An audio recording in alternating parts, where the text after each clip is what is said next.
I wanted to discuss loneliness and making new friends in a new city. I anticipated that this day would come, that I would feel more lonely, that there's such an interesting thing that happens when you leave your friend group and go move somewhere else. Yes, my friends are close enough to see me, but it's a bit of a drive. So there's the friends that have known you for a long time, the ones that get you, and then you're meeting new friends that I think understand you in a different way. And at some point you're close to your new friends, but not as close as you were to your other friends. And now you have this weird in-between feeling that actually makes you feel quite lonely because neither group then understands you very well. I don't think I've got to that part of things yet, but I have got to the realization that I am used to interacting with multiple people on a daily basis. So when I'd go to the gym, I'd say hi to this person, we'd have a little conversation, and I'm having to rebuild that. So I've had a few conversations at the gym with people, so I'm starting to do that, but it doesn't fill that social need that the gym used to. I also realized that one of my best friends works out with me at my old gym, and she would give me a hug every morning. And I didn't realize that that was like a fairly necessary thing. And I'm starting to feel that. And I think that was my first indication of this loneliness piece. I do have a friend that moved into the area at the same time as me. That's one of my new friends. And I get to see her and hug her, but it's just different realizing like, oh, like I don't get this every day anymore. And I didn't realize that I really do need this. And I think it opened up a thought to deeper things that I don't really want to explain, but realizing that there will be a period here where I just have to feel this, but I was running from it. I didn't want to think about the fact that, oh yeah, like I don't really have any physical contact with anyone. Like I don't have hugs from friends because I don't have as many friends here.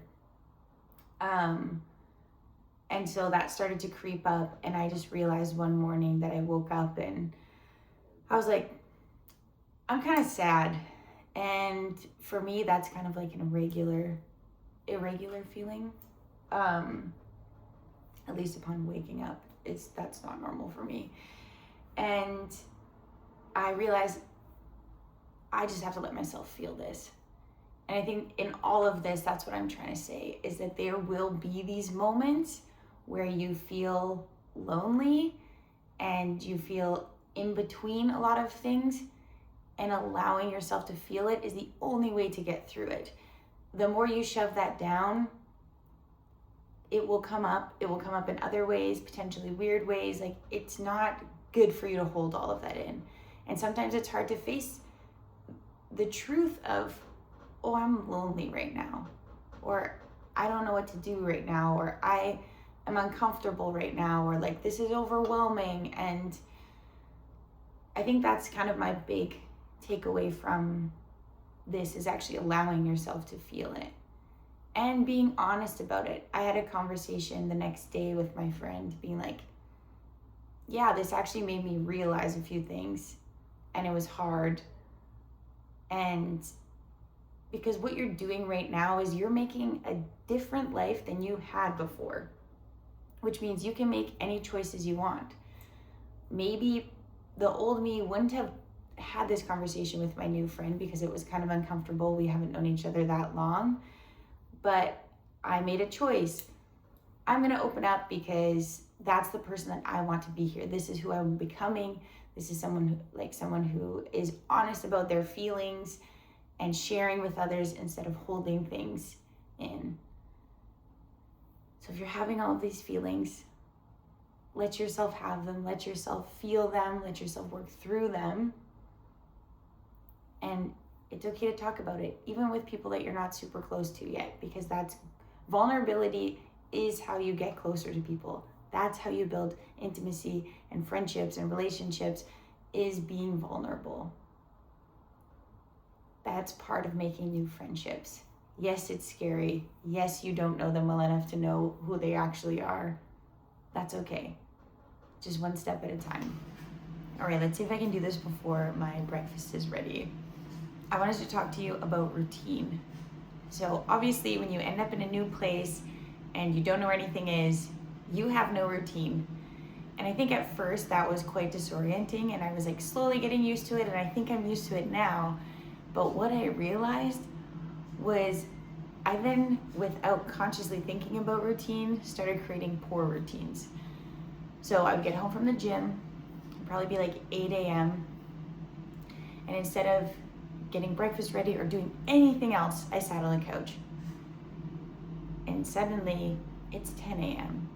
And I work best in the morning, so I knew, I'm like, this is not what I want. You need to catch yourself before you do the poor behavior.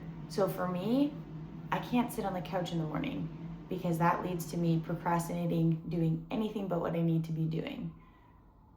So when you're thinking of your routines right now, if you're not happy with one of the things you're doing, you need to see what you do right before that thing and create a trigger for that. So I haven't fully fleshed out exactly what I need to do instead of sitting on the couch. I just know at this point, I can't sit on the couch.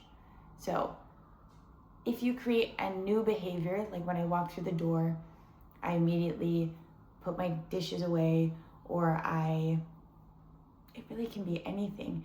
Even just the signal of me putting my shoes on the shoe rack can be enough to know, okay, my shoes are on the shoe rack, therefore I'm starting work now. Instead of being like, well, like, let's just sit on the couch. Or me walking up to my kitchen and being like, all right, now is when I'm cooking instead of going to sit on the couch. And as I'm saying that, my eggs are overcooking, so I'm gonna go deal with that.